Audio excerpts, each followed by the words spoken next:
Hello and welcome to the AVForums podcast on Monday the 5th of March, and joining me on this edition, Assistant Editor Steve Withers. Is it about sex? Audio Reviewer Ed Selley. Can you give me your solemn oath as a foreigner? And special guest star Mark Botwright. There was a man in my compartment last night. Lovely. Welcome to the podcast.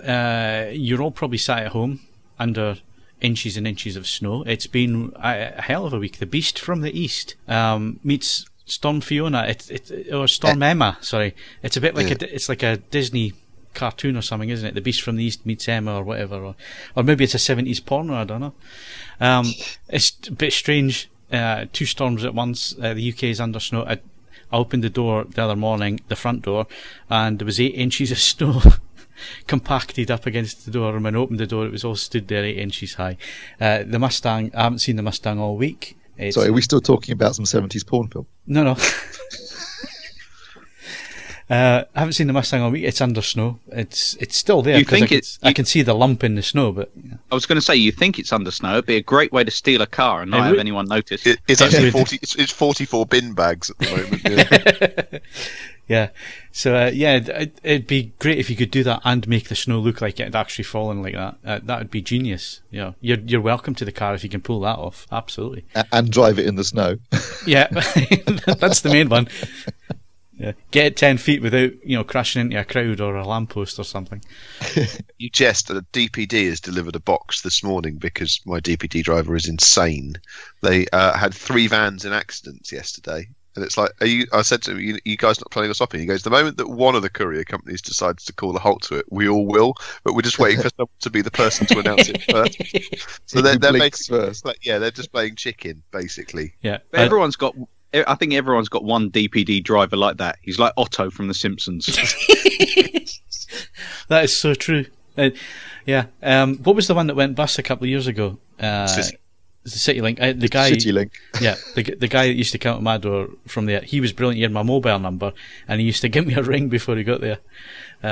You don't get service like that anymore. My UPS guy does do that, actually. He always rings up to see if I'm around. He says, right, I'll be there in 5 minutes. Do you give him a Christmas bonus, Steve? I didn't know. Should do, really. Not going to do it anymore, then, is he? Yesterday it was unbelievable here. Yesterday, the Wednesday was the worst day, but yesterday the wind got up and it was still snowing, so it was blizzards everywhere. So Iceland phoned to say they weren't making their delivery to me, which was understandable. So I ended up in a scrum with some pensioners in Spa fighting over the only milk and bread that was in the Spa, and then the Arctic turned up with a delivery, and then before you knew it, the queue for the tills was round the store, all the way around the store, waiting to get served, because people were getting in scrums, trying to fight for the products on the shelves, and then all queuing up to pay for it. It was I've never seen like that before in my life. It was like panic buying, unbelievable. It'll be gone by Saturday. Yeah, I know. Well, up here it won't, Steve, because it's actually proper snow up here. It'll be around for a couple of weeks, I would have thought. It should be cleared pretty much in this part of the world by early next week, which is good because I'm done with it, frankly. So I've had enough. I want spring here now. I've had enough. I want car season to start and to get out and about on an evening, late nights, that kind of. I'm dying for that now. I've had enough of the home cinema and watching movies and being stuck in the house. The snow for me is that it's like that one point every few years that really underlines the difference between the north and the south, because you get the kind of weather warnings and that kind of thing, and you naturally assume if you're anywhere near the south coast it doesn't apply to you, and you're still really happy. I'm still really happy that I've got snow here, but everyone else, anyone like kind of north of Watford Gap, is just saying get rid of it now. I haven't even built a snowman. I think the funniest thing I seen was Southerners. There's a red alert. It's danger to life and limb and all the rest of it. Northerners, you're going to need your big jacket.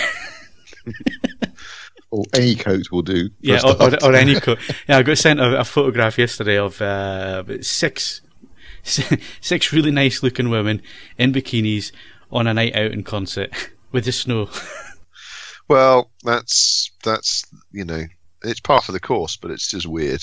Somewhere there's a Geordie who's put on a long sleeve T-shirt. Has been disowned, banished to Middlesbrough. I'm quite disappointed that we haven't had one of those. Usually around this time of year, there's some kind of a live feed where everyone falls over. that someone posts up. No, the one that's going around at the minute is the bus in Edinburgh, the double-decker bus. I don't know if you've seen it, but there's some idiot in a car pulls in front of this double-decker, which is coming down the road in the snow, and he gets it proper sideways, but manages to control it around the vehicle. Oh, it's unbelievable bit of skill. It's either skill or fluke, but it looks amazing the way he gets it sideways and then manages to get around.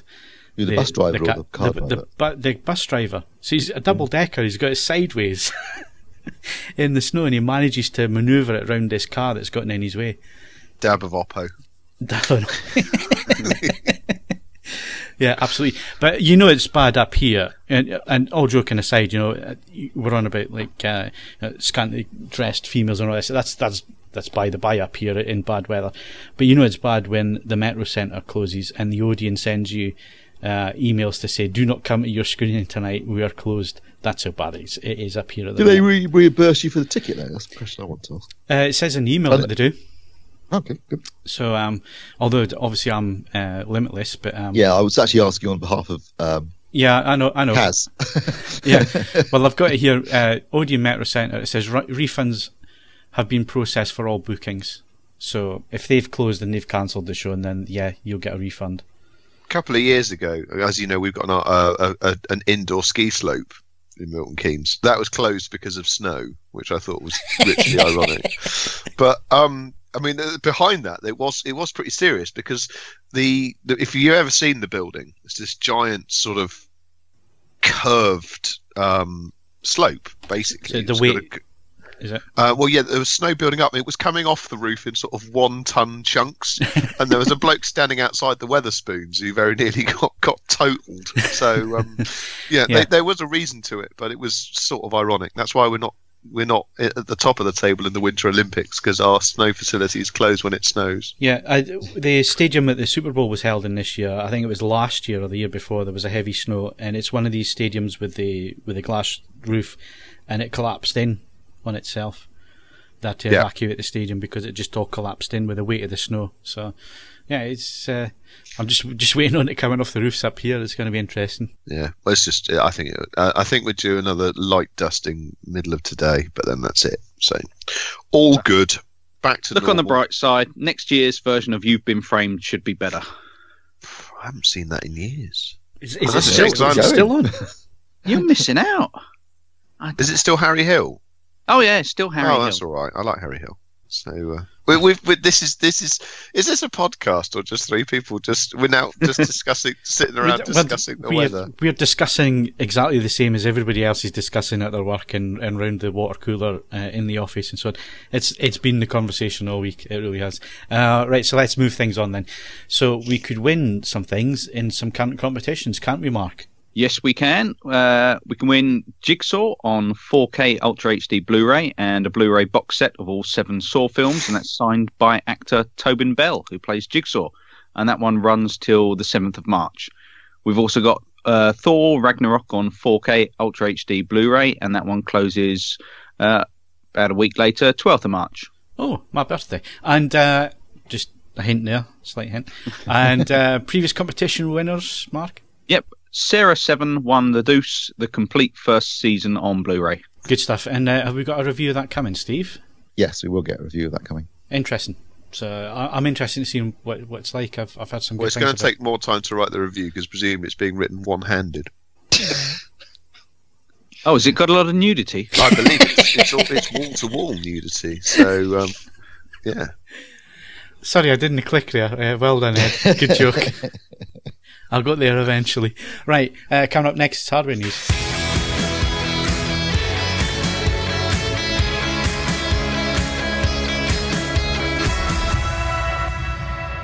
Okay, so moving on to hardware news, and we've had a nice exclusive review, Steve, of a nice high-end amplifier. We spoke about it a couple of weeks ago on the podcast. It was nice to see Denon coming back with a bit of a reference product, and it has ended up being a reference status product because it basically offers everything in one box, and it does it exceptionally well. It does. It's I think it was a European exclusive at the very least, possibly a world exclusive, because I don't think anyone in the States had actually had a sample yet. So big exclusive for us.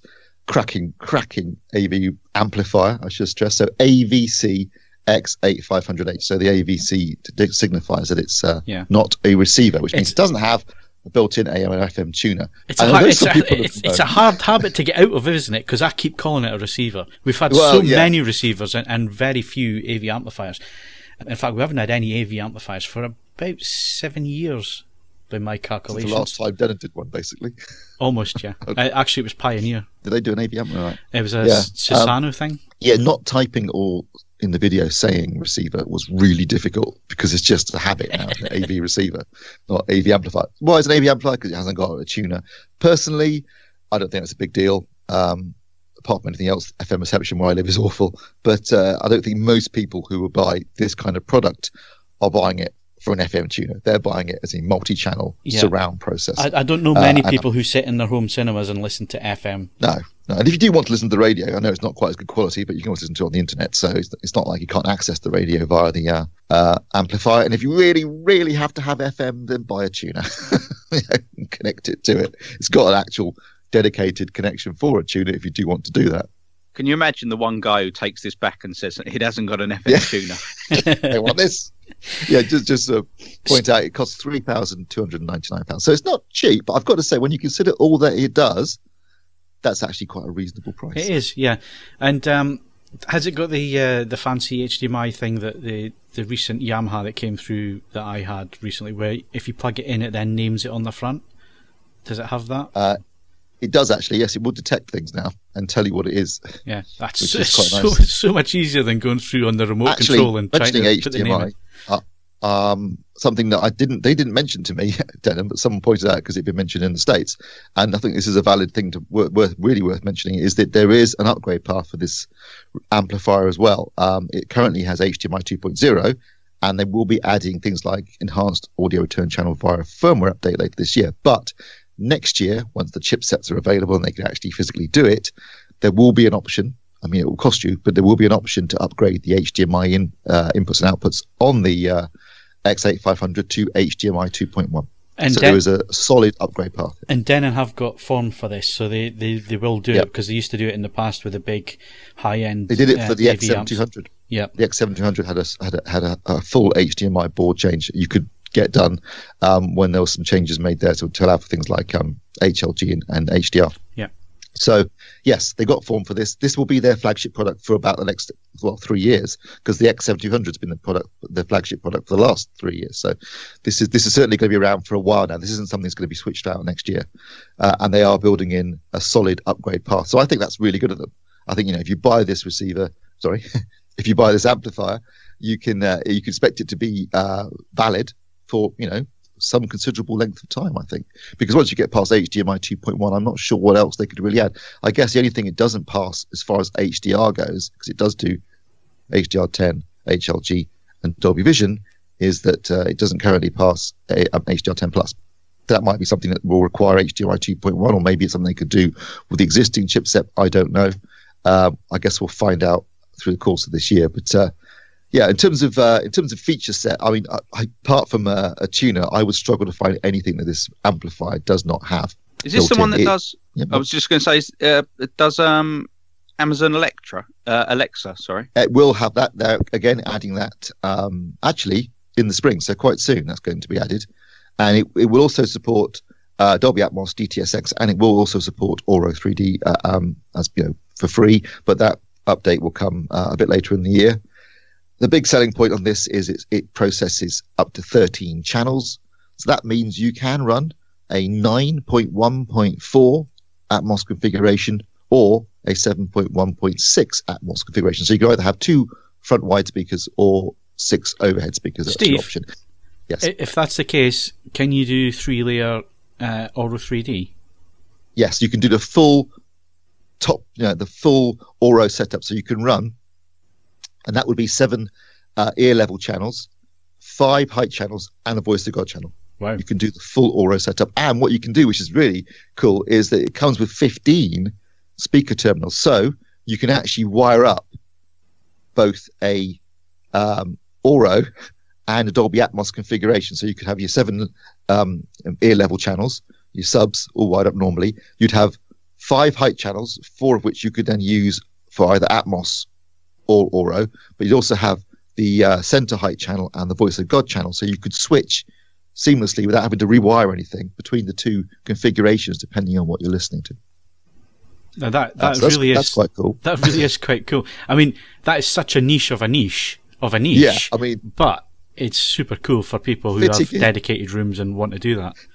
Yeah, this product's aimed at dedicated rooms. I mean, no one's going to put 15 speakers in the lounge, I suspect, and hanging 5 from the ceiling and all this sort of stuff. So yes, this is obviously aimed at a very, very specific and quite niche market, those who are looking for an all-in-one solution for their home cinema. Because the thing about this is amazing is that this is all in one box. So you've got 13 built-in channels, and I've got to say they've really gone to town in terms of the amplification here, because they've completely changed the internal architecture. If you compare this to the XM200, which is a very good receiver in its own right, the internal architecture is vastly different than the way that they've put in the power converter in the middle. It's got direct, so the actual signal goes directly to the amplification into the speakers, rather than on the 7200 where it went via, there was some amplification was being used for 2 different purposes. This is all direct. So there's a lot of changes that have been made internally. Obviously the processing has been beefed up.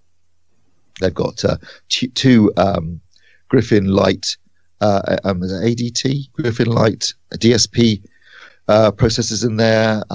They've got 8 DACs at 192 kilohertz, 32 bits. I mean, it really is their absolute technological statement as far as both processing and amplification goes. And it's interesting, Steve, because the processor on the Marantz side is more expensive than this. So the processor that has the 13 odd channels processing and all the rest of it, but no amplification built in, is actually about £200 more expensive than this. Yeah, it's £3,500. Yeah. And then presumably, that's the same, because it's Denon and Marantz are part of the same group. I haven't seen that processor, but I'm going to guess it's pretty much the same in terms of its processing architecture as the Denon. But obviously the difference is that the processor's got like balanced XLR outputs and that kind of thing. But you're right, you're going to spend $3,500, and then you're going to have to buy 13 channels of amplification. Whereas this does it all in one box for £3,300. And I actually toyed with the idea, thinking, well, is that a Best Buy then? Because, that's really good value considering what you're getting. And obviously it is currently unique. There is no other amplifier or receiver that can process 13 channels. I should stress, there are a couple of caveats here. One thing to point out is that those full 30 channels are used either with a Auro 3D setup or a Dolby Atmos setup.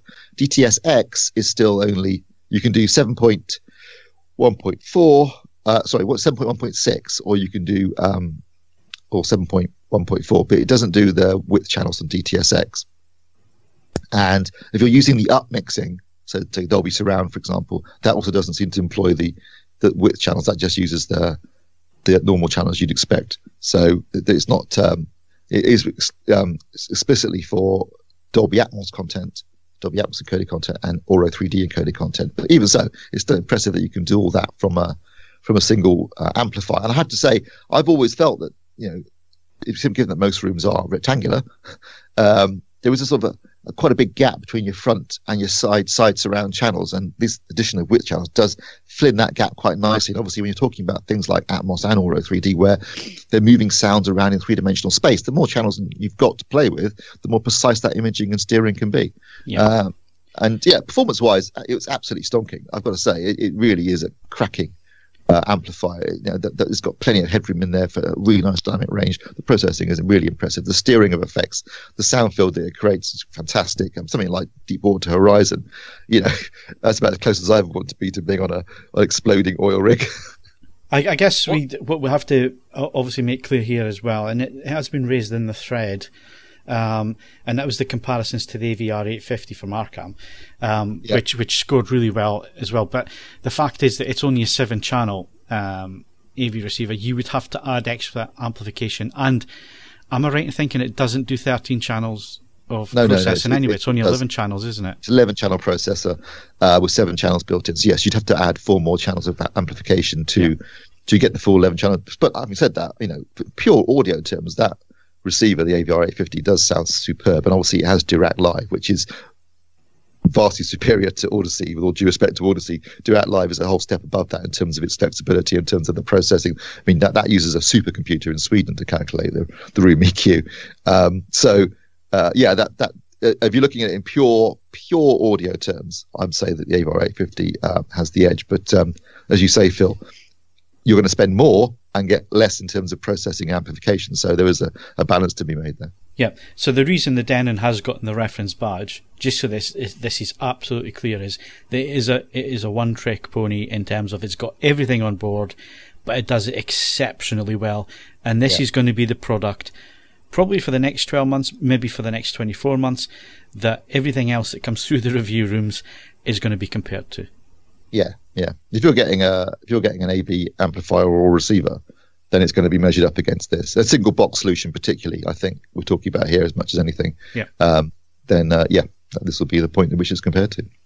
Right. So congratulations to Denon, I have to say. I was just going to say, what's it like in terms of heat output? Can it melt some snow? Obviously, it gets warm, but it didn't seem any hotter than the X7200 gets. I mean, any amplifier is going to get warm, but there is quite a lot of cooling in the back, and also a silent fan for additional cooling. So they've thought about that, and obviously, if you're putting it anywhere, ensure there is sufficient ventilation, as you would for any big amplifier. But no, it's not like it's going to get boiling hot on the back. Now, if it is about staying warm in this weather, Mark, I've got the perfect product for you, and that's the BenQ W1700 4K projector that I'm testing at the moment. And the reason I say that is that it's a DLP projector, it's a small unit, it runs particularly warm, and at this moment in time it's sat directly behind my head as I watch the screen, so it warms the back of your neck. It's lovely. It's a really, really nice product to have in cold weather like this. It's a nice little selling point. In it. I mean, that's going to go in the pros. For the pros. Right, so like I say, BenQ, they've sent the W1700 4K DLP projector. It's the first one in this price range, and that's under £2,000 that we've reviewed. There is another one from Optoma, which we're hopefully going to get hold of very soon as well, which is in the same sort of ballpark. It uses a slightly different chipset to the Optoma UHD 65. It's a smaller chipset. So it's slightly different. It does the pixel shifting slightly differently as well. And it looks a lot softer than my recollection of the UHD 65. And I think the reason for that is, in terms of zoom and focus rings, you're talking about really, really difficult to get focused correctly. It's such a difficult projector to focus because it's manual. You can't take it in incremental steps. It's all about how slowly you can move your finger across the top of the focus ring, and not having somebody standing at the screen is really difficult as well, because normally I would have somebody standing at the screen to really look to make sure the focus is bang on. But I can't do that on my own. Whereas if I've got a remote control and a motorised focus, I can stand at the screen and get absolutely pin sharp. So that was an issue. But the other thing is it doesn't look as sharp as the other 4K DLP projectors that have come through recently. And I've seen almost all of them that are on the market at the moment, apart from the cheaper Optomas. So there is a difference there. There's also another difference, and it's really weird. And I went into the aspect ratio settings, and I was trying to see overscan, and also there is light border around the image. And when I say a light border, I don't mean it's like white or anything like that, but there is a definite border, as if it's not filling up the full raster. Does that make sense, Steve? Yeah, so, it's interesting you should mention that, because what shape's the chip? Is it 16:9 or 16:10? I don't know. I've been looking on. The Epson is 16:10, and as you say, there is this sort of light border around the image because of that. Yeah. I don't know. I've been trying to find information about this chip. I don't even know the name of the chip. I've been looking on the Texas Instruments site. I've been trying to find any information I can about the chip, and it seems to be they're keeping tight-lipped about what it actually does and what it can do. But it's almost like it's not overscanning properly. It's like it's not using the full chip. Full image area. It's really strange. So what you're having to do is you're having to zoom it out to get that over the black borders on the screen, so it's not annoying. But then it's at the sides, unless you've got side masking, which I don't have on my 235 screen, you still see it at the sides, and it can be really distracting. And the thing is, because the black levels are really not great on these 4K DLP projectors, it's sort of a dark grey, and there's absolutely no shadow detail. So the first disc I put in to test this out, and it was a bit of a torture test, but again, it's a mainstream film that's been released on UHD, and that's Dracula, Bram Stoker's Dracula, with the absolutely stonking performance by Keanu Reeves as Jonathan Harker. Jonathan Harker. It was looking like a fog the entire time because there was no shadow detail whatsoever. So in the really dark scenes, which in the castle, as he's interacting with Gary Oldman as Dracula, the old Dracula, and the shadows are on the walls and all the rest of it. On the JVC, where you've got so many gradations in the black that the detail just pops in the depth to the image, it's all gone on this. Now, you could say, well, that's a £5,000 projector against which is likely going to be a £1,700 projector. There's going to be a difference, but it's a real weakness of DLP is the black levels and shadow detail. There are none. And if you're using it in a dedicated cinema room, it's really going to be a bugbear. Put something on like Planet Earth, which the vast majority of that is in deserts and grasslands in Africa and all that kind of thing, where there's plenty of vibrancy, plenty of colour and all the rest of it. Looks astonishingly sharp, looks really nice and detailed, and the colours look good. Now I haven't measured this yet. I've only just started working on it. What I tend to do is work on the out of the box stuff, then calibrate it, look at it calibrated, and then swap between the two for my final assessment. So I haven't calibrated it yet, but I can tell straight away that it does not do Rec 2020 or DCI P3, even though it has that in the menu system where you can select the colour gamut.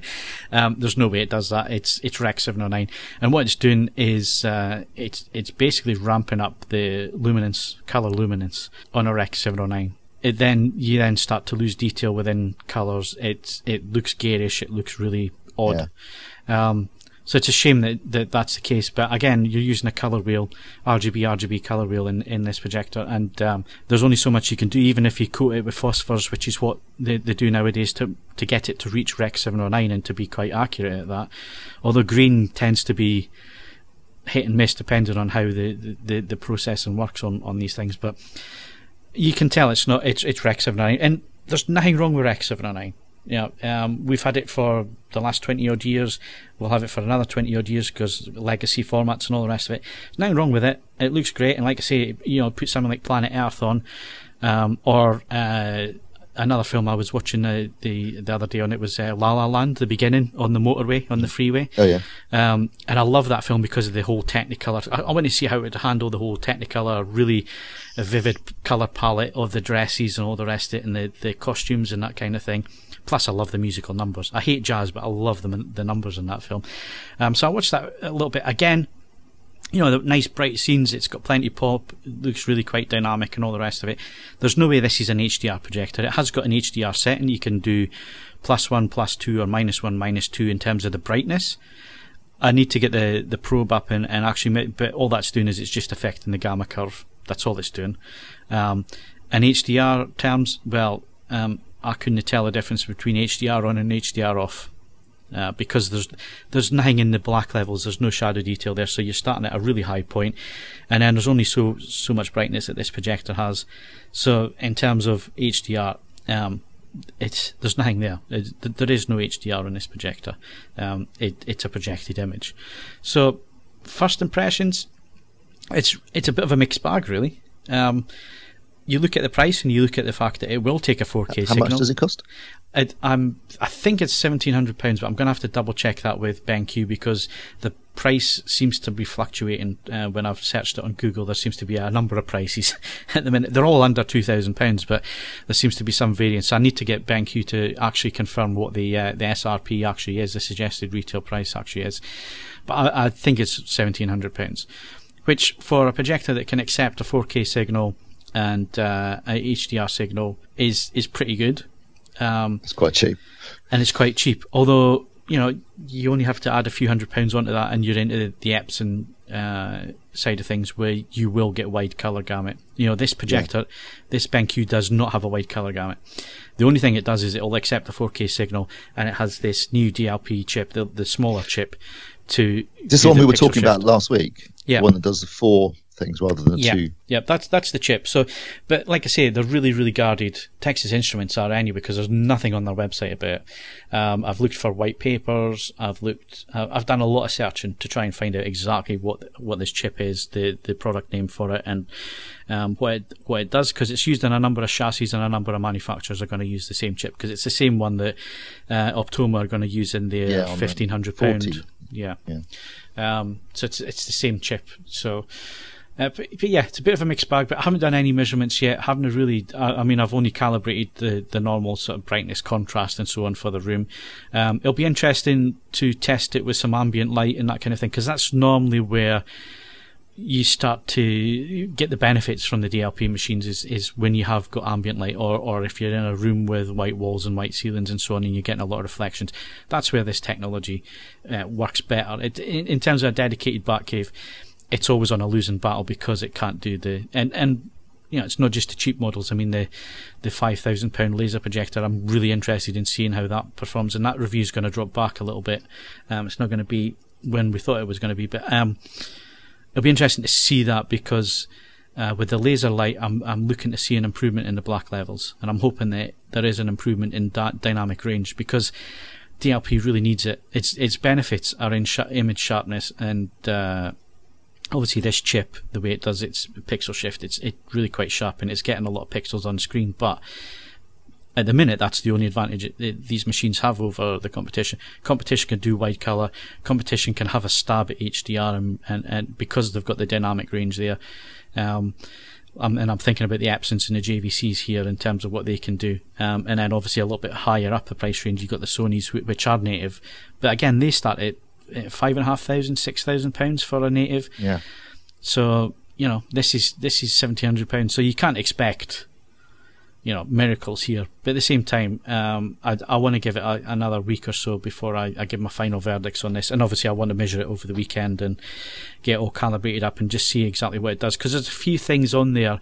There's no dynamic iris, even though there's a button on the remote control for a dynamic iris. But there's two settings within the HDR menu which I have no idea what they do, but it looks like they are doing some kind of localized dimming. It's really strange, so I need to get the test patterns out, and I need to check exactly what these controls are doing. And again, it's something that it's not in the manual, and I can't find anywhere else online. So I'm going to have to do some investigating as to what these two, they're really, really similar, and without having it in front of me, I can't tell exactly what it is, but needs a little bit of investigation. But yeah, £1,700. It's a mixed bag at the minute. I'll be able to give you a full assessment probably next week. But on the plus side, the back of your neck is nice and warm. Exactly, at this moment in time, that is a pro, absolute pro. And it does chuck out quite a bit of heat, and it chucks out quite a bit of noise, and that's in the eco setting. I was actually surprised at how noisy it was in the eco setting, because normally and again, it's the tone. It's not just the noise; it's the actual frequency of that noise, and it's at a pitch that's really annoying for me. You know, other people might come in the room and not hear it, but certainly for my hearing, it's at a pitch level, and because it's behind my head, it gets really quite annoying. You've got to turn it up a bit more, turn the sound up a bit more. Right, so Steve, you've been looking at a projector. I have the Epson EH-LS100, which is an ultra short throw laser projector. £2,500, which is not a bad price. But I should stress, this is not aimed at a projector enthusiast. It's very much aimed at the mass market for people who perhaps like the idea of having a projected image but don't necessarily want to spend a lot of money on a big TV or have a big projector sort of across the room. And the idea with this is you can put it right up against the wall. To get a proper geometric projected image without any need to recourse to keystoning, you need to put this projector. It's very installation sensitive, I should say. I mean, there is little leeway here in terms of installing it. You have to have it between the lens between 41 and 70 centimeters from the wall. Anything other than that, you're going to have to use keystoning. Only within that range will it give you a proper geometric shape, rectangular image. Which also means that in order to get a larger image, you basically have to move it backwards and forwards within that small range. And then you can get an image up to 130 inches. So quite a big image by only being 70 centimeters from the wall. Although I should stress, this is not a small projector. It looks like a very large Epson printer, basically. It's the best way to describe it. What technology is it, Steve? Is it LCD, DLP? It's LCD, 3 LCD panel with a laser light source. So you get all the benefits of laser, of course, which is instant on and off, no cooling or warming up of the bulb, longer lifespan and a more consistent lifespan. So those are all good things. It's very bright. It can go up to 4,000 lumens, but I mean, that is incredibly loud. to have it at a point where the noise isn't drowning out everything else in the room, you need to use the low power mode. That's more like about 2,000 lumens in a relatively accurate, and I use that term loosely, relatively accurate setting. So it's very bright. The downside is that the black levels are appalling. It really, I mean, like a bit like you were describing with some of the DLP projectors. You've got those really no real detail in the shadows, and the blacks are basically grey. So they've sacrificed the black floor to deliver brightness. But given the market they're aiming this projector at, that kind of makes sense. It's going to be used in normal rooms with white walls. And you can use it against a white wall if you wanted to. I did actually do it against my white wall. I haven't got the smoothest white wall, I have to say, and it's not as white as it used to be. But you can do that. Obviously, for the best results, use a screen of some sort. But, it is aimed at a mass market. And I guess from that perspective, it works. It's not that expensive, £2,500. If you compare it to a very large screen TV, that's going to be a lot more expensive. I should stress, though, that this is a 1080p projector. So it's not 4K, doesn't support 4K, doesn't support HDR. You're only going to get a 1080p image. You get a big 1080p image, but it is a 1080p projector. And in terms of color, so I'll start with the grayscale. The grayscale, very good out of the box. And even after tweaking it with the 2-point, I couldn't get it much more accurate. All the errors were below 2, most were below 1. Gamma tracked very closely as well to 2.2. So in that sense, very good. The color accuracy, though, was poor. And it was clearly a limitation in the native color gamut of the display, rather than, you couldn't change a lot of this stuff, even if you used the built-in CMS. Green in particular was skewed off. It was undersaturated in terms of color and skewed off towards yellow, and then everything else, so anything that involved green, so cyan and yellow as well, were skewed as well. And there was nothing I could do to fix that. It tracked red and blue and magenta quite well. I had to fix magenta slightly because that was pushing towards red a bit, giving everyone a bit of a sunburn look. But when you actually looked at content, it still managed to look quite nice, but there was, green in particular was undersaturated. And as I say, that appears to be a limitation of the actual panel or the light source, I guess the laser light source as well. But I guess the audience that this is aimed at, Steve, that's insequential. Yeah, they're not going to worry about that whatsoever, are they? Really? No, not at all. No, like I said, it's not aimed at an AV projector enthusiast. That's clearly make that clear up front. But for anyone who wants to get a projector in there up near the wall, because obviously you can put it up near the wall. It's right up by the wall. It's not really taking up any space. If you invest into a decent screen, you can get a quite a nice picture. You can get a big screen like image, as I said. The weird thing is, so the power socket, the plug, the power cable plugs in at the front, which seems a bit strange, but I guess when you consider the front pushes up against the wall, very near the wall, that does actually make sense. And then as you're sort of facing the rear of the projector, on the right-hand side, there's a grill, which you can open, and you can obviously replace the filters. And obviously, something I should stress is, with a LCD projector, keep those filters clean, because you don't want to get any dust in the light path and cause dust blobs.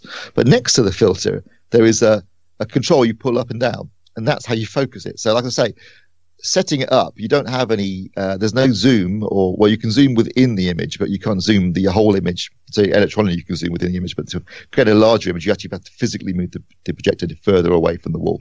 So that's kind of, there's very little control over that other than where you position it.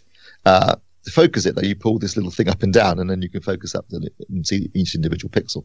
And then on the left-hand side, as you're facing the rear, there are some HDMI inputs. There are 3 HDMI inputs, actually, one of which supports MHL as well.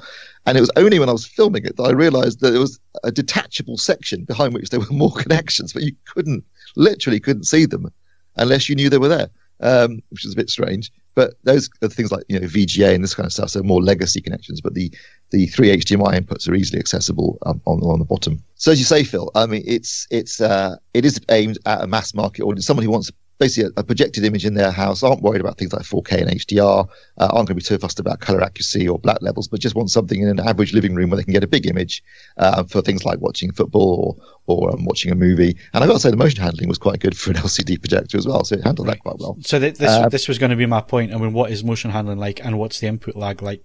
Motion handling with things like sport, actually, I think it was pretty good. I mean, and given that's going to be one of the main things it's used for, I think that's actually a key factor for this projector, the fact that it handled motion well. Does it have fair frame interpolation, Steve? Does not, no, does not. So control-wise, it's actually fairly basic to set up, which I guess is a good thing again, because you're talking about not necessarily a sophisticated AV enthusiast audience. It does have a dynamic feature, for turning a dynamic contrast feature. It ties in with the laser light source, which can slightly improve the back levels, but not significantly, I have to say. Not enough to make any real difference. I think for what it's aimed at, it serves its purpose very well. I do think though that if you're thinking about projection, you should consider other options, because for £2,500, as you've just mentioned on the previous projector you were talking about, you can look at Epson's TW7300, which is how much is that? That's about the same price, I think, isn't it? It's around about the £2,000 mark, and it is an absolute cracker. It does wide colour, it does 4K, and it has decent black levels as well. And a lot more flexibility in terms of installation too, to be perfectly honest. Yeah, it is interesting on this type of product, and this is one of the reasons why we took it in for review and had a look at it. Is because if you do this right, it is an absolute cracking alternative to having a big screen TV in the home. And other manufacturers do this. Hisense have their laser projector lineup. They call it laser TV, but it's basically the same thing, isn't it, Steve? It's a projector in a box, although their thing comes with a designed screen. It's like a 100-inch screen that's light rejecting, and it's designed so it takes the light from the projector underneath and then shoots it out towards the viewer, so it's a lot brighter, although you get a little bit of hot spotting when that happens because of the way that the screen works. But that's not cheap. I mean, you're talking about £8,000 to £10,000 for one of those. Yeah, I think that does support 4K and HDR as well, doesn't it? Yeah. And it also has a built-in, I think, comes with a sound system, I think, as well. So you're getting a full package here. And I should stress, if you're going to use this Epson projector, you are going to need some sort of sound solution, be it a soundbar or an AVR. But there are built-in speakers, but clearly they sound terrible, and obviously it's not that quiet. So you really do need to invest in some sort of sound solution to go with it. And another manufacturer who is also dabbling with this, but in the uber high end, is Sony as well, with their laser machine. And I think the last time I asked the price on that, it was around about 20 grand. So this technology is in the market. It can do 4K, it can do HDR, it can come with specially designed screens that up the brightness and up the viewing angles and all the rest of it. But it's really mega expensive. So the reason we looked at this one is because it is £2,500. It does a similar type of thing, but as we can see, when you start to cut it's built to a price point basically, and it's aimed at more of a mass market than a real enthusiast who's looking for a home cinema projector. But interesting tech nonetheless. So we're going to wrap up hardware news because it is a new month. We need to wrap up February. I can't believe we're 3 months into the year already.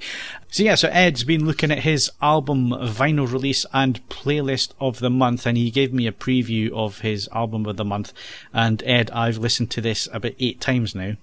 It's quite a good one. This was released February the 22nd, and I thought I'd send it to someone else because Mr. Botwright has remarked on a couple of occasions that he's wondered if I'm making these up, and I'm not. So I thought it might be worth having someone else listen to it. This is an Icelandic group called Gus Gus, and they've been around for the best part of 20 years, but they're not terribly prolific. But they have released a new album. It's called Lies Are More Flexible, and it's 40 minutes and 1 second. So nice and tight. And it's an electronic album, but don't necessarily be put off by that because it's if you like, a sort of sculpted sound approach, and it flows beautifully. As I say, I haven't quite caned it as hard as Phil has, but I have thoroughly enjoyed it, and it's a really, really good listen. One of the only oddities I would say about it, if you are the sort of person that enjoys owning music, you're going to find that you've got your work cut out with this. It's easy enough to buy on MP3, but it is only available in lossless form from one site that I found, which is Bleep. And if you want a physical copy on CD, you'll have to go to Poland. So it's not the easiest one to own, but it's on all of the streaming services because I have lots of them running on my computer at the moment. And I think it's a cracking listen. Track number 5 for me, No Manual. That's the best one on there. Nice melodic electronica. It's lovely. It's a Great track. It's, as I say, it's good, and it's a nice jumping off point to have a listen to some of the other things that they've done over the last 20 years. It's not all the same. Some of them had a live accordion on, which was a bit weird for dance music. Oh dear, the cat's just knocked stuff off. And that means that, as I say, completely compartmentalized from vinyl this month, because whilst I have a vinyl release of the month, I need to stress that it's gone bananas. There's been some really quite cool announcements over the last sort of week to 10 days. So my vinyl release of the month is from a group I've talked about in the past called Wild Beasts, and they're from up Phil's neck of the woods, in fact, north of England, Cumbria way. And they announced late last year that they were splitting up amicably, and this album is their last hurrah. It's a live album in so much as they are performing live, but it's not it doesn't have crowd noise. It's taken off the desk, which is quite odd. It takes a bit of getting used to. But it's called Last Night All My Dreams Came True. And the reason I am putting it forward is it is one of the most dynamic vinyl pressings I have experienced in quite a long time. It is a very, very hot pressing. In so much as if you have any questions about your turntable and cartridge's ability to track a record, this one will find it. It is pushing the limits of what what you can expect a record groove to hold in information terms. So it's a very, very hot pressing, but it sounds absolutely phenomenal, and it's a really nice look back through some of the best work that they've done. But just as an addendum to that, I haven't put these forward because I haven't received them yet.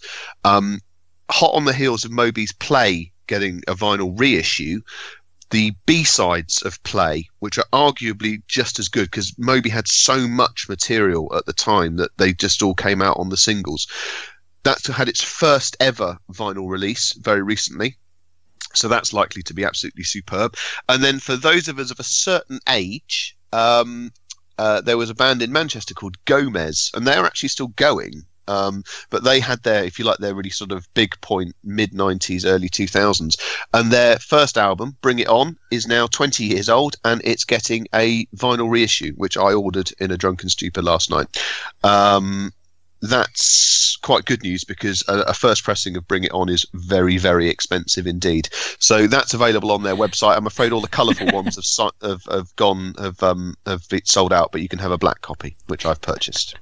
What is going on in the background, Ed? He's just very excited. He's presumably stopped playing Farming Simulator on the PlayStation 4, which he's surprisingly good at for a 4-year-old. But no, he's just ultimately, children like snow, but the amount of time they're physically able to stay in the snow before they turn blue is about 20 minutes. So he then has to come in again, and he's just having a biff round. He's all right. And then my idiot cat keeps jumping on and off a piece of furniture in this room and knocking things off as he goes because he's an idiot. So I'm afraid this is not a quiet house, but people who've been listening to this podcast for a couple of years will know this. I mean, there's always background noise with me. Sorry. Okay, so we just need playlists. Yes, I have got a review in it's up on the ready to go up later this month for Qobuz Sublime Plus. So I thought I'd actually feature a Qobuz playlist. I've said in the review I don't think that Qobuz's playlist game is as hot as Tidal's, but then nobody's is as good as Tidal's. However, Qobuz's Electro Selection playlist is very, very good. And if, like me, you are a fan of French electronica, because they are annoyingly good at electronica, the French, it is a really, really good one. It's got some cracking new tunes on there. 50 tracks, 4 hours, 30 minutes and 32 seconds. So that should keep you going for a bit. Very, very entertaining and well worth a listen. Excellent stuff. So that wraps up hardware news.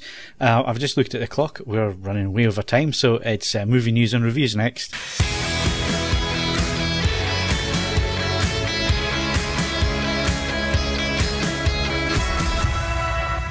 Okay, so I foolishly said movie news and reviews. There are no reviews, and the reason for that is, my Odeon closed last night. I wouldn't have gotten there anyway, but that was closed. The snow started where you were, Steve, so that was out of the question. You were in a red zone as well, so a bit panicky for you. And even London suffered, so neither Sharuna or Kamari went to the cinema either, so we've got no reviews whatsoever in terms of cinema reviews this week because of the damn snow. We might still get one tomorrow night, tonight rather. So there might be one actually, Phil. Sharuna is supposed to go and see Game Night tonight, and she said she should be okay because it's tubes haven't stopped running yet. Okay. So we might get one. I spoke too soon then. You might have a cinema review on the website over the weekend. So what are we going to talk about anyway then, Steve? If we've no movie reviews. Well, since it's the end of the month, we've got our films of the month. If anyone other than me has seen any films. I was going to go see Black Panther. So was I. I was going to go, and the weather's been terrible. And then I had to get onto the Odeon to get a refund because, I couldn't get out. Okay, well, I have seen Black Panther, and it is my film of the month. Okay, well, that was easy. Right. I love the way that you haven't even asked if I've seen a film. I mean, the answer is no, by the way. I haven't seen a film. So, yeah. Well, I have seen a film this month because I saw Mute on Netflix, but I don't think it's good enough for film of the month. It was okay, but it's not good enough. Is it your best and worst film of the month? By default, it's the best and the worst that I've seen this month. I was going to say, if we're going by that technicality standard, then the Cloverfield Paradox would have to be my film of the month. Oh dear! That's not good. Exactly. So if anybody can get out, because obviously this goes out on Monday and new films don't come out to the Friday, so hopefully the snow will be well gone by then. We'll be into spring. What can we see on Friday? On Friday, the only major film opening is Gringo, which stars Joel Edgerton and Charlize Theron and David Oyelowo, I think it is Oyelowo. About basically a businessman who sort of crosses over into Mexico and falls foul of criminal elements, and it's a sort of a dark comic action film. I think it's directed by Joel Edgerton's brother, actually, Nash Edgerton. But yeah, it's basically a sort of an action comedy with a dark twist about a guy who gets in trouble south of the border, and it's called Gringo, appropriately enough. Okay. Anything else? And well, this comes out this is another Netflix exclusive. It comes out, it's available to stream on the Monday, so on the 12th. So it's not this Friday, but the following Monday. So a bit of a birthday present for me, hint, on the 12th of March. Yes, I guess maybe so. This is Annihilation, which is the new film from Alex Garland. Now, it has just opened in the States last week. Paramount, who made the film, distributing it in America, but has sold worldwide rights to Netflix. So part of the deal was that they couldn't start streaming it till 17 days after the US cinema release. So that's the 12th of March, and so that's when it will start streaming. This is directed based on a book, but it's adapted and directed by Alex Garland, who also made things like Ex Machina. And it stars Natalie Portman. And actually, I've seen some pretty good reviews for this one, so this one actually might be a good one for once. Apparently, in test audiences, it was considered a bit too intense, which is maybe why Paramount decided not to distribute it internationally, but they certainly felt it was good enough to be distributed in the US. And I guess this is one example we might get a real quality film to watch at home rather than having to go to the cinema. So that comes out, that is available to stream on the 12th of March. What is it? Is it a horror thing, is it? Yeah, it's kind of horror science fiction with some sort of, I mean, it's difficult to tell because I've watched the trailer, but it doesn't give a lot away, which is good. But it's some sort of bubble with another world inside of it. And then Natalie Portman's husband has been lost for a long time, suddenly reappears, played by Oscar Isaacs. And she and her team have to go in to find out what's going on. That's as much as I know. But it's certainly piqued my interest. I do like the work that Alex Garland's been doing in terms of screenplays for Dread and for Sunshine. And I thought Ex Machina was a very, very good film, very clever. So I'm certainly looking forward to this. And the cast is strong. And Advance Word actually has been good on this one. It's not a turkey. It's not where Paramount just dumped something because they think it's bad. It might just be they felt maybe it was more difficult to market internationally. But we'll see. The response from cinema audiences was mixed, but not when that possibly has sort of negative connotations. It seems to be quite a opinion divider. Yeah. There are a number of people for whom it tests extremely positively with, and there are other people that's like, and it would appear, I'll see if I can dig the link out, the decision this time to go to Netflix it's not dropping it. it's because it's the sort of thing where people will stop, a number of people will immediately watch it again to try and make sense of it, which is much more easy to do, obviously, on demand. Yeah. So it's going to get more word of mouth going that way as well. If it is any good, you can generate quite a decent word of mouth, and it's easy to get hold of as well. So I suppose you could see a business case for doing it that way. It'll be interesting to see. It'll be interesting to see if this agenda that we think is happening in the mainstream press rears its head again, Steve. Yeah, it will be. Whether there's some sort of bias against Netflix showing what will be considered cinema releases by streaming them online on their service as an alternative, which I'm all for personally. But whether cinema reviewers, people who want to review films at the cinema, maybe will be biased. And also, I guess you have to wonder under what conditions are they actually getting to see these films? Is it if they're watching them at home on a 40-inch telly? Maybe they're missing out on what could be a more cinematic experience if they had the equipment at home to do that. I don't know whether your average cinema reviewer is that bothered about home cinema as much as they are about going to the cinema. So, it could be a technical thing as much as anything.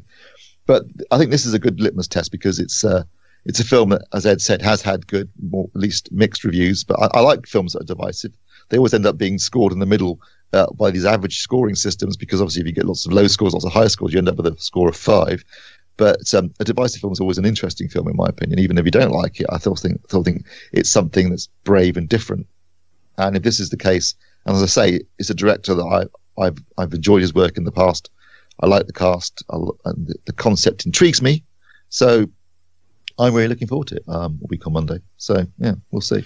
Okay, so next is Discs of the Month. I can take part in this because I believe I bought this on the I did. I bought this on the Monday when it came out in February, and it's an absolute cracker.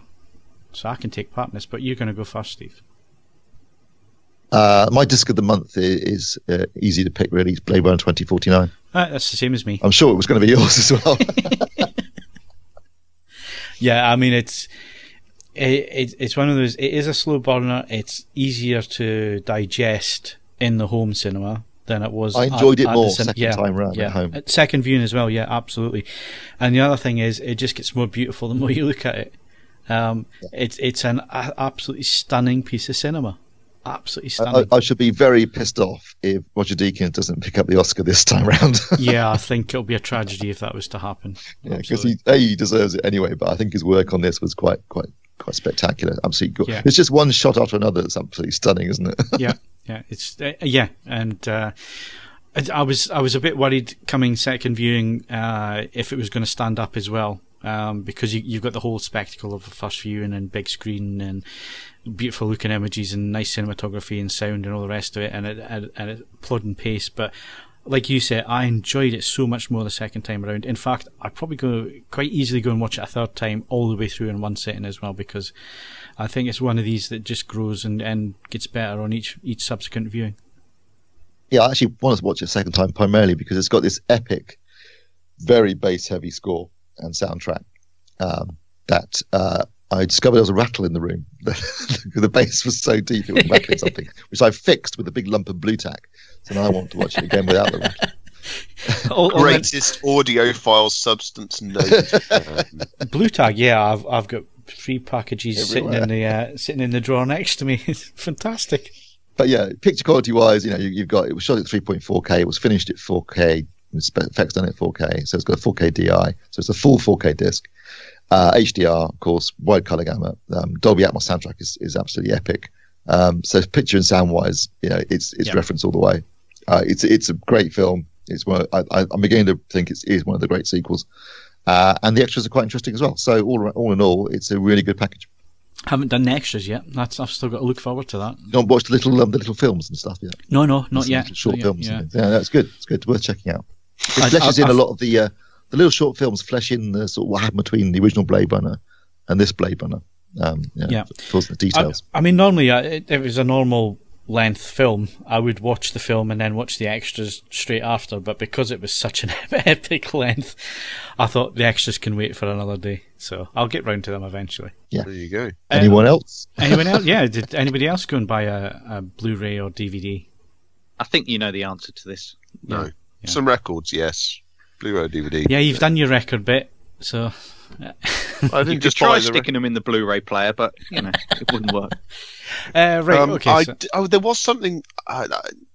There was something I was going to buy, and then, to be honest, the fact I haven't actually made out to shops very often the last couple of days didn't bother. It's just, Yeah, this is Ed, right? He'll be looking at his computer, whether it's eBay, Amazon, whatever vinyl thing he's looking at, and he'll see it, and it'll be a vinyl release, and it'll be $59.99, and it'll be buy, and then food or some other commodity that he has to buy. Oh, £5 for that. No.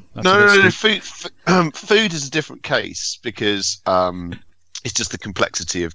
I mean, essentially, I prepare 6 meals a day, 3 lunches and 3 evening meals for the different members of the household. So that's all fine, but that's kind of a process stuff. But no, I make no bones about this. I just, I admittedly, with beer assistance, I dropped 20, including delivery, 25 quid on a record last night, and that's 4K Blu-ray money. But as I say, the difference is the record will continue to be worth something. So it makes sense to me. I'm exactly the same. You see, we all have our ways of. So when Steve's looking at the value of things nowadays, he compares it to 4K Blu-ray and the price of a 4K Blu-ray. So if he says something, he thinks, oh well, no, that's that's 4K Blu-rays. That's too expensive. I'm the same. I look at it in terms of tanks of fuel, and I think, well, yeah, I could have 2 tanks of fuel for this month out of that, and you do it in vinyl. So we've all got little things. I don't know what Mark's is. Packets of chocolate hobnobs. That's a very inflationary currency, mate. You've got to be careful with that one. I'm also contemplating buying a year's pass for PlayStation Online, so I can be mercilessly hounded by teenagers around the world, and shown that I'm too old and stupid for these things. But I thought your wife bought that PSP4 for herself. She encourages the household to use it. As I say, Will's a blinder on Farming Simulator, and there's some other games that he enjoys. I'm beginning to think she actually bought it to keep you and Will quiet. I don't know. She's playing this game, and it's beautiful to look at, but it appears to be maddening. It's called Unravel. I don't know if anyone else has seen it. It's quite an interesting premise, but it does very little for me. Although that said, I've been specialising in karmic Grand Theft Auto, where you try and kill the very minimum. You basically, unless they have to be killed as part of a mission, you don't kill anybody. And it's weirdly challenging to do it that way because the entire environment is basically set up for mass murder. But I find it quite karmic. See, I never understand that. When someone, there's like a first-person shooter, and there's 1,000 different guns to choose from, and people go through with a no-kill run. Yeah, and you just think, what's the point? Play Farming Simulator. I don't know. Do you know what? Farming Simulator is really complicated. I love the way it's Peggy 3 in terms of rating because no one dies and it's about farming. But that doesn't mean it's normally targeted at very small children. But Will appears to be quite good at harvesting, so. I'll take that as it comes. Career for him then. He likes it, so yeah. I mean, I have to say, I'm getting more use out of it than I thought. I mean, the VR bit can do one. I mean, that's just. Is anyone using that? Kirsty does. She bought it. It makes me profoundly ill, and I don't enjoy it at all. But I guess it's just an extension of me not liking 3D. It's just like an even more in-your-face 3D. So, yeah, But that's my gaming update. I still haven't finished Resident Evil in PSVR because I got too scared. Because you pooed yourself. Yeah, but you see, Mark will understand that because you get scared at things like that, don't you, Mark? Scary games and so on. Well, to be honest, I was going to bring this up with the disc releases this week. The Dark Crystal. I'm sorry, I don't even watch you that. What? I don't like the puppets. There's something weird about them. They've got a strange look. It's a really strange film, but I absolutely adore it, and it's probably been 15, maybe even 20 years since I last saw the film. So I'm really looking forward to this release. I really am. I'm gonna go and get it because it'll probably be absolutely rubbish, and it's just you've got memories of what it was like. But yeah, it's. I remember having it quite an effect on me when I watched it as a kid, and then it's a weird film, isn't it, Steve? It's very strange. It's a strange one, yeah. Although I should imagine it will be quite a nice disc, because Sony have been doing some really good work in terms of their back catalogue, restoring from the original camera negative, doing new 4K scans, adding Dolby Atmos soundtracks. So, and this is another example of one of those, a new 4K restoration and a Dolby Atmos soundtrack. So, and I know the Henson company have been heavily involved in it as well with Sony to deliver best possible product. So I'm actually quite curious to see how it looks and sounds, and also I hope there'll be some nice interesting extras. Maybe they can explain what the hell it's about. I've got some vague memories that there's some kind of connection between this, Frank Oz, and Empire Strikes Back, and I can't remember what the connection is. Well, it came out in '82, so I think all Frank Oz's work in 1980 or 79, 80 on The Empire Strikes Back, showed that they could make a film entirely with puppets where they were, well, I wouldn't say photorealistic, at least to the point where you could believe them as characters rather than. Are you telling me that Jerry Muppets. Anderson didn't do that anyway? Well, but they were clearly, they were going for a Muppet film, but without using comedic looking Muppets, but rather something that looks more realistic. And obviously Gary Kurtz produced it, who was the producer of Star Wars and The Empire Strikes Back. So, and I think George may have helped out a bit too in terms of getting it made. So it was a collaborative effort, but it was very expensive and really a real effort to at the time trying to create an entire movie with no human characters. Obviously, when they did it next, they did Labyrinth, and they thought, bugger, we better get some human beings in it because no one went to go and see The Dark Crystal, and they brought in Bowie and Jennifer Connelly. Fair enough, but this was no human characters at all. Everything was a puppet, and that was quite ambitious at the time, at least logistically and technically, if nothing else. But also, I think maybe audiences weren't quite ready for it, because I don't think it did particularly well. But I still think it's an interesting film. I've ordered it as well because I'm quite keen to see it again. Yeah. So what else can we look forward to disc-wise? Well, the big release this week in terms of Blu-ray and Ultra HD 4K Blu-ray is Murder on the Orient Express. Did you go to the cinema to see this? I did not. No, I didn't get round to it for some reason. I'm going to get a disc though because two reasons. One, I'm quite curious to see the film, but also it was shot on 65mm and finished with a 4K DI, and it should look absolutely spectacular. Every single hair in that magnificent moustache that Kenneth Branagh sports in this film as Hercule Poirot should be visible. It should be a beautiful looking disc. So yeah, I'm quite keen on that one. Also coming out this week, and I've ordered this as well, so it's actually a big week for me disc wise, is The Death of Stalin. It's a comedy, but it's pretty true. I've looked at the historical accuracy of the film, and it sticks to the truth fairly closely, and it's written and directed by Armando Iannucci, who also did things like The Thick of It, Veep, and In the Loop. And he invented Partridge. Don't forget. Yes, he co-created Partridge, yeah. Yes, it's got a cracking cast, and it's basically a comedic take on the events that happened in the Soviet Union after the death of Stalin. And it does look very funny in the trailers, and I did want to see it at cinema, didn't get round to it again, so I've ordered that one as well. And finally, coming out this week is the second part of what is basically a trilogy of remake, reboot Kickboxer films. I mean, Jean-Claude Van Damme is in.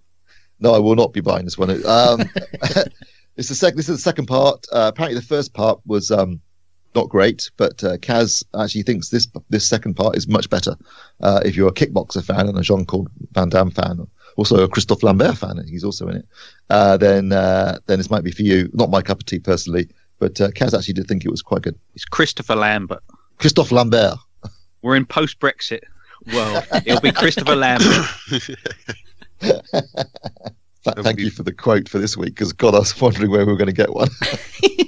Right, so UHD Blu-ray announcements. Looking through the list here, you're going to go through it, but yeah, Gladiator and Braveheart, two big films. I mean, Gladiator, I hope they don't do the same as what they did with the Blu-ray, the initial Blu-ray release, which had terrible image enhancement, edge enhancement, DNR all over it, and all sorts. So I hope it's a lot better than that. And Braveheart looked absolutely stunning on Blu-ray, so it'll be interesting to see what they do with this.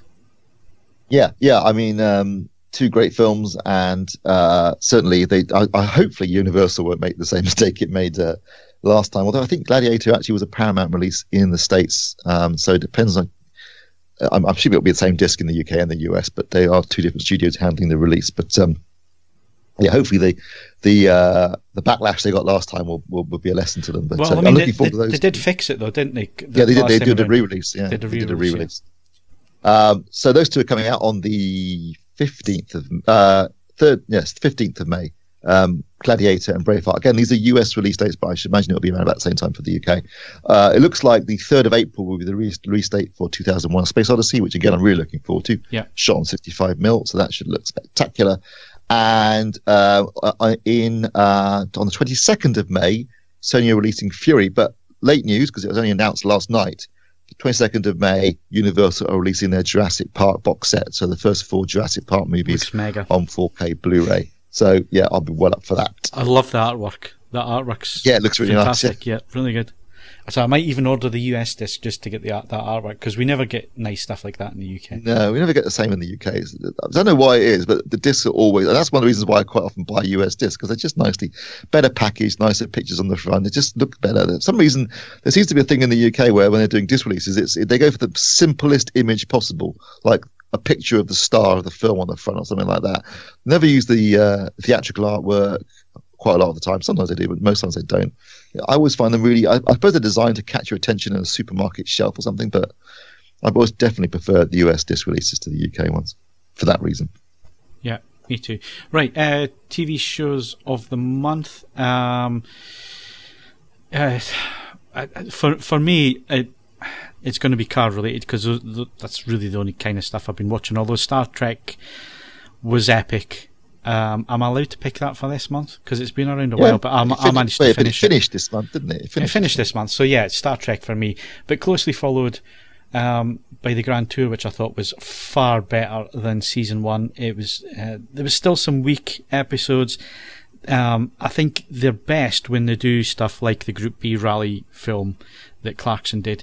That's where they're at their best, and I'd like to see more of that, more of the documentary stuff, because James May did one, I think it was last season of Season 1, about the GT40 at Le Mans, and again it was an absolutely cracking little film that he put together.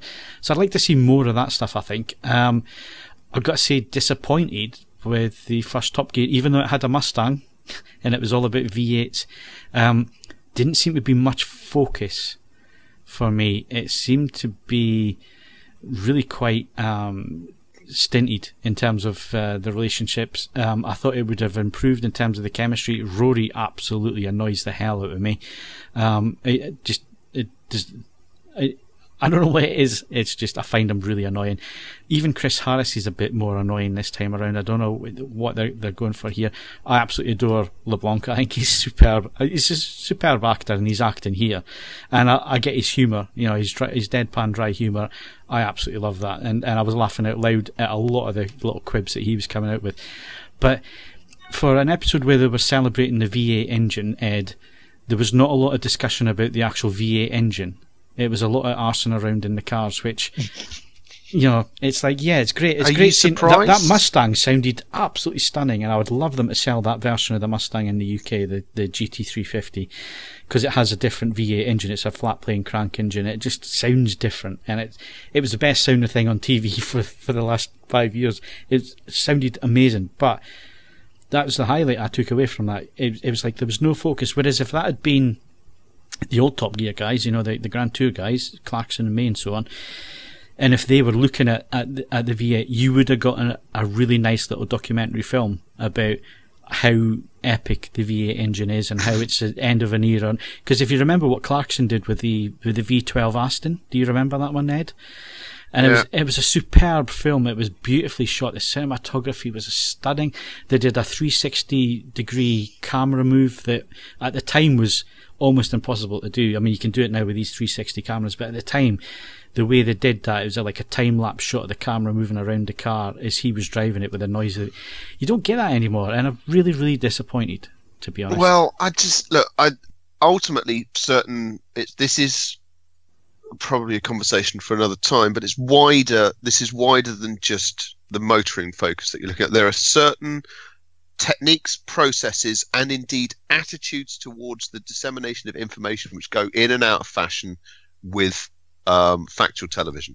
and you can see it in all sorts of bits Yeah, and bobs at the I know, moment. I know. Because it's interesting. I mean, in terms of television program of the month, I love it, and I'm going to say it anyway. MasterChef has started. It's the amateurs this time rather than professionals. And again, Even I watched some of the focus that was present in previous seasons of amateur things, where they were being asked to do more specific items at the group stages, has been knocked on the head. It's a simplified, streamlined approach that lacks some of the in-depth stuff that I used to really enjoy. Yeah. Well, the Wheel of Dealers, that's a perfect example. Have you watched that yet? Not many of them, no. It comes and it goes. It's not just the motoring programs at the moment. And you're going to laugh at me here, but I think there is something you can genuinely chart. When society is under a bit of external stress, be it through Brexit, be it through recessions, whatever, you tend to find that programming, especially on mainstream channels, gets fluffier and less in depth, because we can't concentrate on shit under these circumstances. And I genuinely think that you can correlate that, and whether it's a deliberate and conscious thing or a subconscious thing, I honestly believe that you get less cerebral programming under these circumstances because we're looking for escapism. Orville, I forgot to say Orville. Sorry, Ed. Well, there you are. That's what I think is going on, and I think in both the context of the Grand Tour and Top Gear, and then I agree with you. I totally agree with you. I think there's a real loss of focus. There's a real fluffing up of it. It's more entertainment. It's more jokey. It's more, and that's not what I want. As a viewer, I appreciate a little bit more detail, a little bit more thought, and a little bit more love. I have to say, under those circumstances, we are incredibly fortunate, because one, there's a huge spread of television channels, so there are television channels that are still churning out pretty, in-depth stuff that requires you to concentrate. Equally, if you really push it, turn the television off, read something, listen to something, or go back and watch some of the older films where, again, it required you to pay attention and do stuff. Or you could even talk to your family. No, I don't recommend that at all. That normally leads to you agreeing to do something stupid or the like. So yeah, I know what you're saying, Ed. And to be honest with you, my TV is normally switched off. I tend to time shift, but when I'm prepared to put the time in to watch these things, and I have put the time in to watch these things, I've found them really quite disappointing. I'm hoping Steve is going to tell me about some really interesting documentaries that I've missed or something like that, because I'm missing them as well. I've been looking at BBC 4 recently, and a lot of it's repeated stuff, and it's like, well, where's the new, documentaries, new interesting stuff, Steve? And I can't find it anywhere apart from Cheddar Man, which was really interesting. I don't know if you caught that on Channel 4. That was good. Worst superhero ever. Excellent. Actually, you're right. There hasn't been any. There's been I've seen a couple of short documentary series, all of which seem to involve David Attenborough, who appears to be, in the sort of latter years of his life, just ubiquitous these days. But they've been quite good fun. But yeah, you're right. There's not been any great documentary series on recently on BBC 4, and also there haven't been any great. So usually there's a good news documentary on a Friday night. There hasn't been any of those of late. There was one they were going to show. It sounded really interesting about Michael Jackson and recording Off the Wall and the development of his musical style from there to Thriller, but they didn't show it for some reason. Oh yeah, I saw the trailer for that. I wonder. I was really looking forward to that because that looked really interesting. I thought, that sounds good. And they got pulled, bizarrely, and replaced by some disco doc. So yeah, that's been a bit disappointing. In terms of new TV series that I watched this month, that were available this month, and I thought was really good, I'm going to have to go for Netflix Altered Carbon, which I really, really enjoyed. I know it's been people who haven't enjoyed it as much, but I thought it was fantastic. The production qualities were off the charts. They were so good, full of violence and swearing and sex. So yeah, that gets my mark. But I did thoroughly enjoy the end of Star Trek Discovery, although I was reading about it afterwards because the last episode in particular, there appeared to be a real attempt to, shall we say, get back to the values of Starfleet that perhaps had been less apparent for most of the series, because the series is really about war. and the ending seemed to be trying to get back on track. And I'm not apparently that a lot of that was shot and written in response to Star Trek fans not liking the series. Basically, I know you and I liked it, but that's because we're not Star Trek fans. But the Star Trek hardcore fans hated it, and they felt it wasn't Starfleet. It doesn't fit in with canon. It makes no sense. Why is everything different? And they appeared to be addressing that in the last episode, particularly. And I'm not going to say what happens right at the very end, but particularly given what happens right at the very end, they obviously panicked a bit. And another thing is that the first season was paid. Obviously, it was made by CBS for Paramount/CBS for their CBS Access All Network streaming channel. But they sold the international rights to Netflix, and the amount of money that Netflix paid for it, which is something in the region of 100 million, paid for the entire first season. So the entire first season was paid for by Netflix. So it wasn't CBS had no risk really attached to that. It has been that popular. The viewing figures haven't been as good as they were hoping for in the States. Netflix haven't been that pleased with the viewing figures outside of the UK and Germany, where Star Trek is a popular franchise. And so the second season is going to have to be paid for by CBS, and Netflix are going to be paying a lot less for the second season to show internationally. So it'll be interesting to see what they do in the second season, whether they go more full-on Orville style proper Star Trek this time round, or whether they continue with what is a very different kind of show, which will be a shame, because that's what I was enjoying about it. If you want to watch Star Trek, just watch the Orville. It's basically Star Trek with knob gags. Yeah, basically. And it's really and I'm enjoying it immensely. Really I'm really enjoying it. Yeah, it's been excellent. So there's some quality television at the moment, and Walking Dead's back. Although that one I'm beginning to get annoyed with. I think this might be my last season with it. And next week, Jessica Jones, another Netflix series, another one of the Marvel series is back. So I'm looking forward to that. So yeah, it's been a good month for TV. But I'm really annoyed at my sister, because when I was at her house a few weeks ago, she got me into Elementary, which is brilliant. But I'm watching my way through Elementary now. But I've got 5 seasons and 24 episodes a season to get through. It honestly makes the Cumberbatch. In terms of, it just highlights how ridiculously self-indulgent the BBC version it's became. Vastly superior to Sherlock. So tight. And Johnny Lee Miller is honestly one of the most underrated actors going. He's brilliant in it. Sensationally good. Yeah, every episode, the writing is superb. They have, every week you've got a different murder or mystery to solve. It's really well written. The chemistry between. Sorry, are they actually based on the Conan Doyle stories, or yes? Now more than you might. The characters, including villains and secondary characters, almost always have a Conan Doyle reference to them, and then they take Conan Doyle concepts and spin them out and do different things with it. But it is more episodic, procedural than a rehashing of the books. There's no question about that. Can I also say, I don't care if Lucy Liu eats the unborn to look like that at 48. I just, it's unbelievable.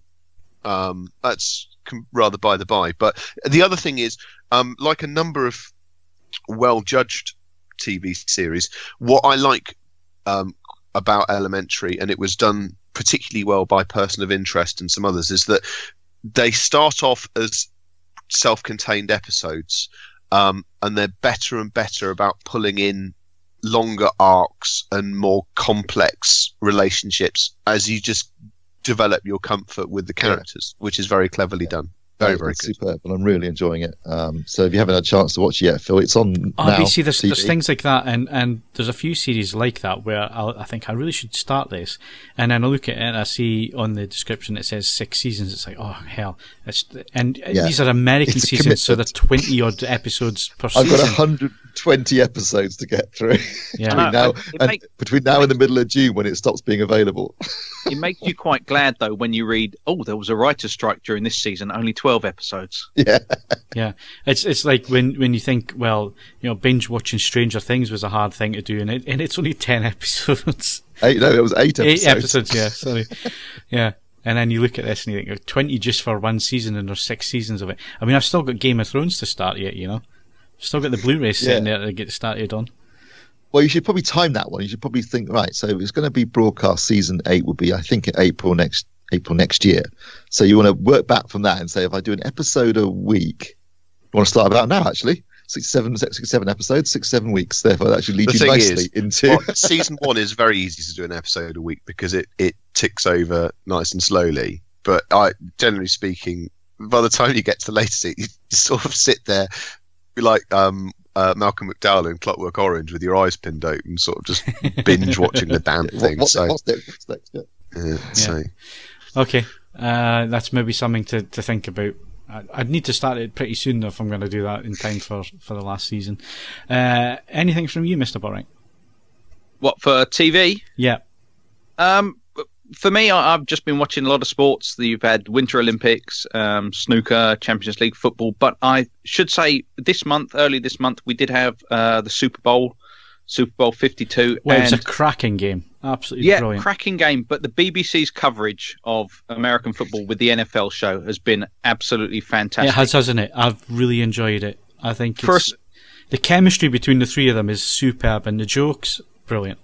It's everything that you would hope that our football punditry would be, and yet isn't. It's he tries to do that on Match of the Day too, but it doesn't quite work because our footballers, they don't really have a sense of humour, do they? So when they're on as pundits, they're a bit too serious, you know. He has tried to lighten it up a bit on Match of the Day too, the same way as he does with the NFL show. Yeah, Mark Chapman's he's a great host. He's good on the radio as well, but the kind of sounding boards for what he's saying when it comes to our football punditry, it's generally, he may as well be talking to a brick wall with a face painted on it. Yep. He really, he knows where the goal is, he's a big man, hit it long, hit him quickly, at the end of the day, Big Sam Newcastle's terrible. Oh, yeah, that. So, but personally, I'd always looked at kind of American football as, adrenaline charged, largely, should we say, educationally subnormal Americans slapping each other. No, it's a great tactical game. 10-minute. Yeah, but I never really knew this because it seemed impenetrable to get into. For years we've had like the Madden NFL games on consoles, and they've had a very niche audience over here, and people always tell me it's very tactical and that kind of thing. Yeah. But it's only through the fact that I found the show funny and the chemistry between the kind of three hosts on it, that I actually got into it. And then the more I watched it, the more I realised, the depth to the sport. And it ended with an absolutely cracking Super Bowl. I mean, for me, it was 1984, 85. That's when I got into it. And I got into it because it became a big thing in the UK at that time. And I was at the right age where, you take in what's going on and you start to understand the game. So I got into the game back in 85 when the Bears won the Super Bowl, and it was on UK TV, and you had great characters introducing it, and you got some excellent film stuff about the games and all the rest of it. It was really educational and so on. And then it's died off over the last 20 odd years, where it was occasionally on Channel 4, then it went to the BBC, then Sky did it for a while, and then it went back to the BBC and back to... And it's only now, I think, the last 2 seasons where the BBC's coverage has been exceptionally good, really good. And I've gotten back into it again, and I'd really gone off the game for almost 20 years, Yeah. But I'm getting back into it again now, and getting back into making it a regular thing on a Sunday evening or Saturday evening to watch their show, and then to catch up with the highlights and stuff. Really, really good. Yeah, exactly. And it's good that, sometimes it'll be 2 episodes a week. And so sometimes it's just a brief recap of what's happened, and then they'll go into some depth on the later shows. But it all seems to be around, having the kind of the fixture over at Wembley and that kind of thing, and the question over whether there might be a kind of UK franchise at some point in the future. But yeah, the BBC's coverage of that has been far, far beyond any kind of, our football coverage, I think. Yeah. Good pick, Mark. Excellent. Okay, so on that gridiron bombshell, that is it for this month. My thanks to Steve Withers. Obviously a frog. Ed Selley. I think he learnt it in a place called Chicago. And Mark Botwright. I'm afraid you've still got another hour. Oh, no, we are definitely finishing. Don't forget, you can follow us on Twitter and Facebook, bookmark AVForums.com for latest reviews, news and videos, and of course leave us a 5-star rating on iTunes, but only if you enjoyed the show. I'm Phil Hinton, thank you very much for listening, and we'll see you again next week.